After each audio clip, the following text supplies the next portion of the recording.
So I just got invited by my buddy Brian Burkley to go down to Central Texas in the Texas Hill Country at the Patio Ranch to go hunt. And I'm excited because, I've hunted in Texas, a lot. And I've filmed in Texas even more. But this will be the first time for me to go on a hunt like this at a place like this I've never been to a place with this much history as the Patio Ranch. I know it's the first game ranch in the state of Texas, a high fence ranch. Everything that Brian tells me is the accommodations are unbelievable. He said it makes you feel like you're, back in time in a good way.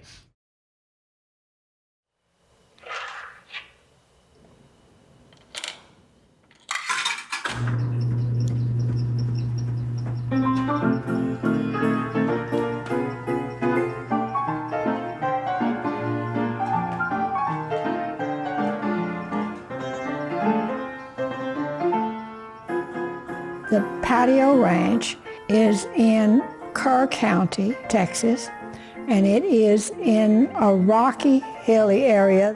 Mr. Frederick bought this just before the Depression. He got the group of his employees, because there was no work in the Depression, and he brought them up there. He asked them if they wanted to, that he would give them 2 pairs of shoes a year and feed them. And they could live in a tent city here while they built this house. They stayed with him all during the Depression and then went back to work for him when the business was reopened. He, made it more and more of a caricature of a Western ranch. From, the 30s all the way through the 50s, he would continually add a Western component to the ranch. Mr. Frederick still has a very visible evidence, and really we've tried to build on it. So what you can see is the main lodge was constructed by him. Most of the furniture inside the main lodge is original. It's only been reupholstered. As I recall, this ranch became an exotic game ranch in the early 30s. Dick Frederick was on the board of the San Antonio Zoo. And when a zoo had a surplus of animals that they could not sell to other zoos, Dick would purchase them and bring them up here. There's 5 different herds that we still have here from those original seed animals that he brought in the 30s and 40s and 50s. This is the oldest exotic game ranch under a high fence in the state of Texas. There had been exotics released on other properties prior to the Patio Ranch. Yes, it's the first one under a high fence. There have been a number of guests at the ranch over the years. One that I wish I would have been here to see was before my time when John Wayne was out. And he would come out, I heard a number of times just to enjoy, because he had become friends or acquaintances with Mr. Frederick in San Antonio. And there are pictures of John Wayne and John Ford's son, Pat Ford, and Mrs. Frederick and himself along this bar, all raising a glass of a big mug of beer, and seemed like they're having a good time. So John Wayne spent some time here.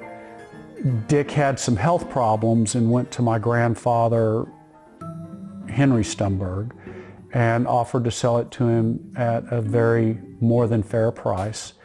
And my grandfather purchased it in 1959. Grandfather and my dad and my uncle Eddard started Patio Foods, Patio Mexican, which is frozen Mexican foods. It started in about 1946, and it was a pioneer in frozen Mexican dinners, and by the time they sold it to R.J. Reynolds in 1966, it was ubiquitous across the United States and the largest company of its type. The front gate, when you drive in, has Patio Ranch on it. The shop employees at Patio Foods built that gate for my grandfather. Mr. Stumberg was interested in the exotic game from a conservation and a preservation standpoint.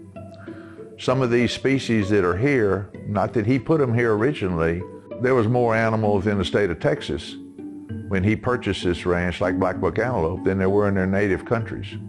The main type of breeding programs we have here would be intensive breeding, which is where we will pick a specific bull or sire to actually breed all of the female herd. And the rest are all free range, and they breed on their own. The propagation of these species and preserving these species is one of the reasons that a lot of these exotic places got started in Texas. It wasn't from a hunting standpoint, it was just the idea of having a place where these animals could propagate. For instance, on this place, Barassinga deer. The Barassinga deer has been on the rare and endangered species list for a number of years. When I started here, there was 14 Barassinga in the kudu pasture in 1974. When I left in 1979, there was 81. And well, we couldn't hunt them at that time. We could sell them, but we couldn't hunt them at that time. So the Endangered Species Act of 1973 is a simple worldwide recognition about certain species in the world that were not going to survive unless drastic measures were taken. One of the implications of it was because we had a species here, a Barassinga herd, that was endangered, is that you could not hunt them. If anybody raises, say, cattle, you know that you can't keep a cattle herd just by raising them and raising them and raising them, not being able to sell them. You got to have some return to help pay for the rest of them. There was no motivation other than Mr. Stumberg's love of the animals. There was no monetary motivation for them to keep the animals. And so Mr. Stumberg decided that he wanted to talk with the U.S. Fish and Wildlife Service. He was just reasoning with them. He says, I've got all these animals. You want to allow me to sell them? I can't make money on them. All I can do is feed them and throw money into them. And it's getting to the point where it's hard to keep up now. He says, you can give me a permit to hunt the surplus males, keep a breeding herd for me to sell surplus animals to other people to start other herds, and I can sell hunts to help pay for things. He says, and I'll even give 10% of all my income to the native habitat for managing the animals in their native habitat to help protect them. I think they saw the value in protecting these animals in the right way, and within a short period of time he had his permits. And that, to that day, his plan for that endangered species permit is the basis for all the endangered species permits that are now issued.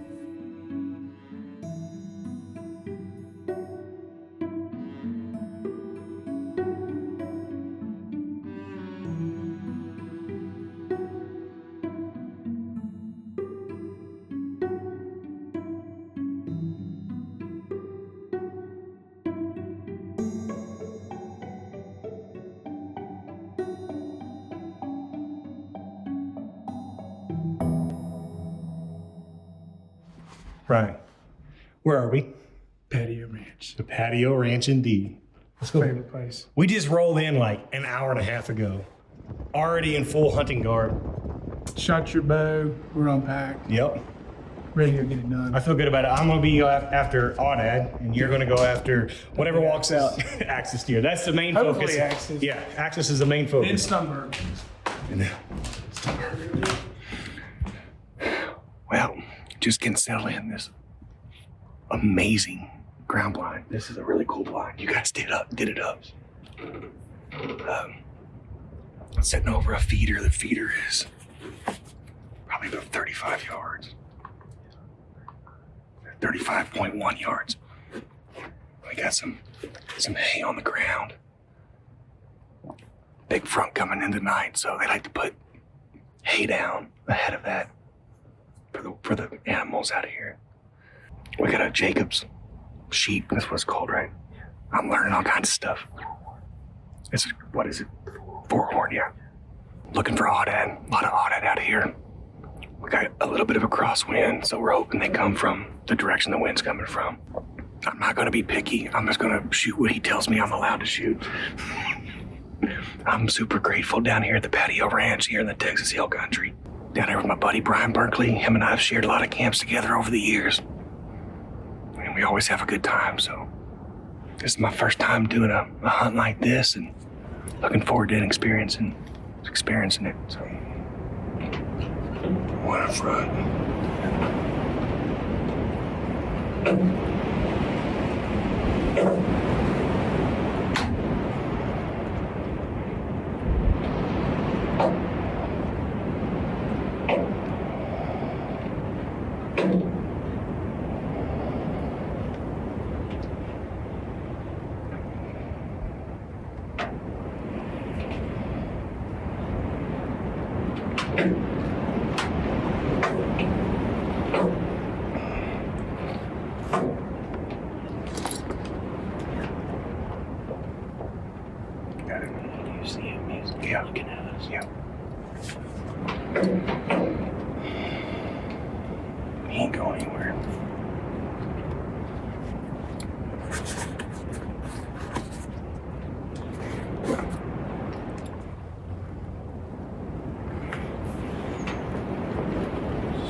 Quartering hard away to the right of the feeder.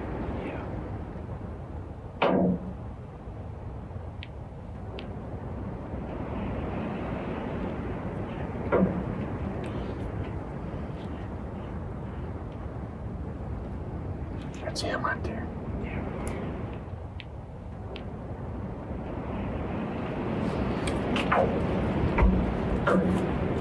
Goes broadside. I'm not gonna shoot over his horn.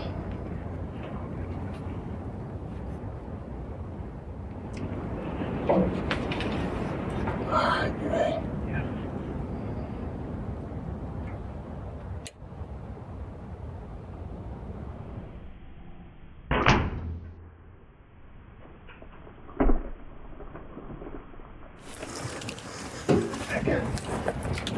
Right there. He went left side of it. Mid-body sticking out this far in front of his back flank, quartering to a bump. It went back. I don't know why it shot to the right. I mean, I felt good. I mean, just give him some. Give him plenty of time. Oh yeah. Just got out of the blind. The blind's right there behind me. As you can see, it is a dark hole thanks to one Kyle and Mr. Daniel. And now we're gonna watch it. The shot was a little bit further back than ideal. He was quartering two, and instead of really getting through that shoulder, I put it behind the shoulder. I wish it was about 3 inches more forward, but I don't think it's gonna be.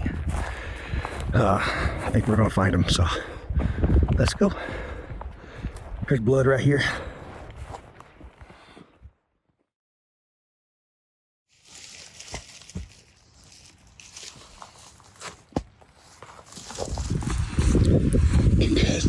Man, it's not, I hate it, but yeah, he's dead. He's down. Mr. Daniel, I appreciate it, sir. So we got into camp. My buddy Brian Burkley, who is a regular at the Patio Ranch, called me last week and said that he was coming down here for like the 10th time, and asked if I wanted to tag along. And this was the first afternoon, and like you said, they're tough. Unfortunately, you know, a lot of these African animals, their vitals are a little bit further forward. And I made a poor decision and a poor shot, and then went a little bit back, and it took us a little bit to catch up to it. But we did catch up to it. And is this a good representation of the patio for an aoudad? Good representation. About how big do you think he might be? 33 inches. That's definitely bigger than my biggest one. This is only my second aoudad ever, and my first with a bow. So I am tickle pink down here in the Texas Hill Country. Patio Ranch, your facilities are just top notch. You guys got all kinds of wildlife running around. It's super cool to drive the roads, and you know, you see a plethora of animals. Well, I'm definitely grateful to be sitting behind such a great animal. It was a great experience. I mean, it was an awesome experience, and being in camp is half the fun, and then getting an opportunity at, you know, a target-rich environment is super awesome. So, but I appreciate it, sir. Yes. I really do. Congratulations. Thank you.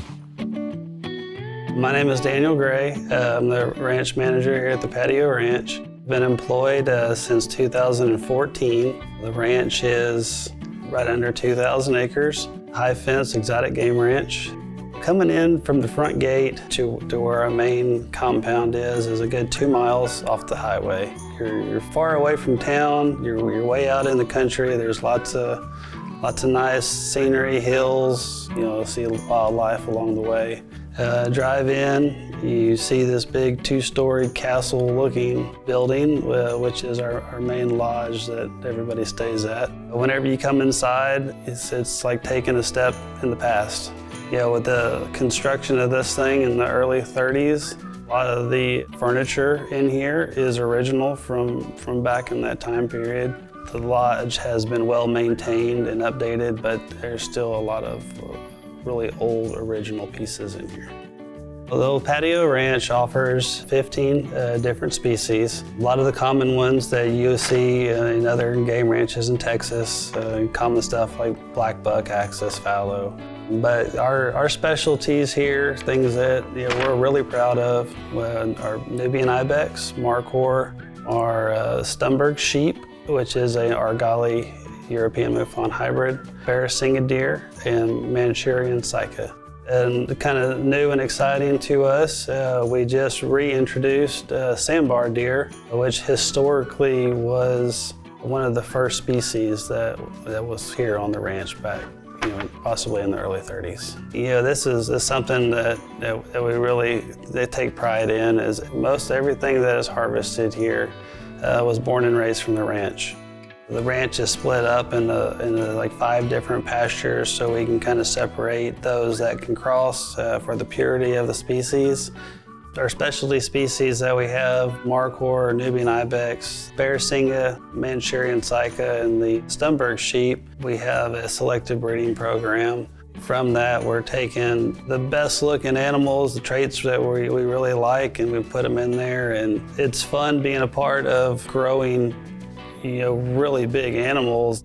Well, like some of the exotic species that we have here on the ranch are endangered in their native homeland. The benefit of having them here in Texas, they're doing great here, even though the animal is hunted.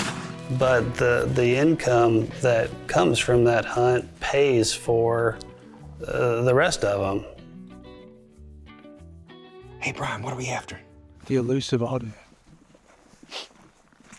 It is elusive. It is. For us. Especially for me. We got a Stumberg today, and we also got a huge axis. And figured we got another day left, so we give an aoudad whirl. Brandon claims there's a bigger aoudad than the one that I killed earlier this year. So we're going to at least see if we can see him. What do you think, Daniel? I think we're going to do it. I feel really good about it.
You smoked him the whole time.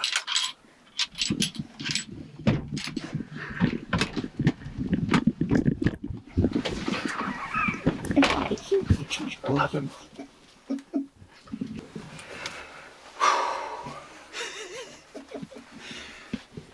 Why do these things get to me so much? And I looked out at one point and I saw him rear up and I heard that whop. Oh, That wop was it was loud. Hey, buddy. Thank you. Good spot. BA. Could it have happened any faster? You were like, can you shoot out that window? And I was like, I'm gonna find a way. I'm gonna find a way. I think he likes me shooting all day. He's like, I'm just gonna let Brian be exclusive aoudad hunter out here. Let me tell him, we gotta keep the aoudad in there. I got a guy. Yeah, he keeps talking about they need to get rid of some of the aoudad, and I was like, no. Yeah, keep those. Get rid of something else, like the black buck.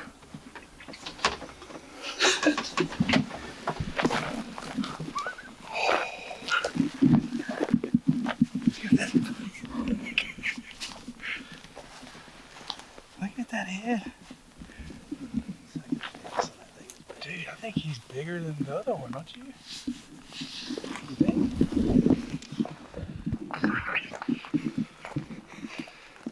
It's so big.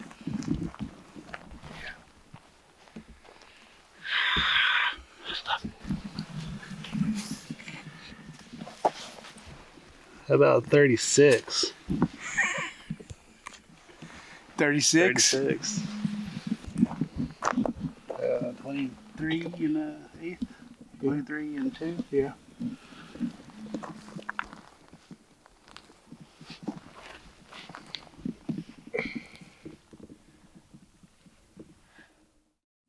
Mr. Stumberg was a gentleman in all respects to everybody who showed up here. I mean, he was a man that I didn't see any way anybody couldn't respect him. My father was a driven person and worked a lot. He felt the need to make the world better.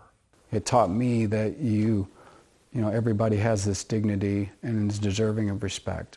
And so that was something that we watched and something that hopefully emulated. He just loved to drive around the pasture and look at animals. We would just sit up on that, the high point up there where you could look out over the big openings. The high ground was my husband's favorite place of contemplation. He always went there every time we came up here. Dad was visiting with Tom Jaco and said, "Tom, do you know what the high ground is?" And Tom Jaco was a 3-star general from Vietnam era. It was an infantry general. And he said, "Louis, of course I know what the high ground is. That is where you go, when you're an army, because you can command huge amounts of country from a very small location. You can protect a large area from a very small part. That's what the high ground is." And my father says, "Tom, no, it's not. The high ground is what you take in your personal behavior. It is where you help others. You are not a hypocrite. You don't speak differently than you behave. And you work to make the world better for you having been there." And it was interesting that when Dad died, we were all together with him, and each of us said our little farewells. And Tom went up and picked up my father's head and cradled and said, "I'll see you on the high ground. I love you, Louis." And those were the last words that Tom ever said to my father. And the impact of it, I didn't understand, and Eric didn't understand, but Dad had chosen Tom to give the eulogy. And he told the story in a way that was easily understood about what defined my dad.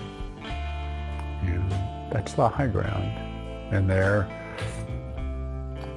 on that spot now, is a pile of rocks known as an Ebenezer pile, to where when you go, you put a rock in honor of my father.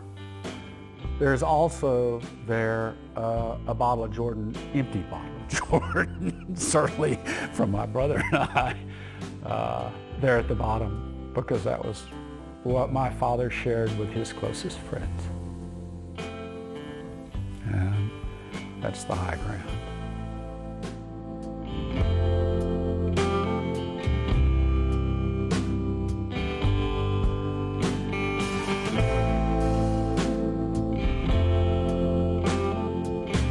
I've been blessed far beyond my fondest objectives.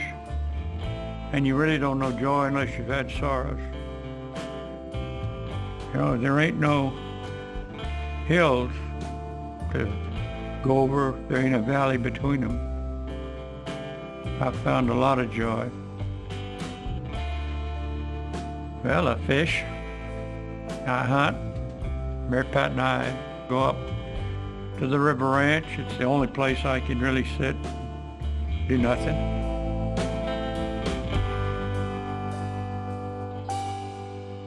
It's been one of the great things that I've always enjoyed. It is the one place that I work on such an intense basis. It's the one place where I'm focused just there.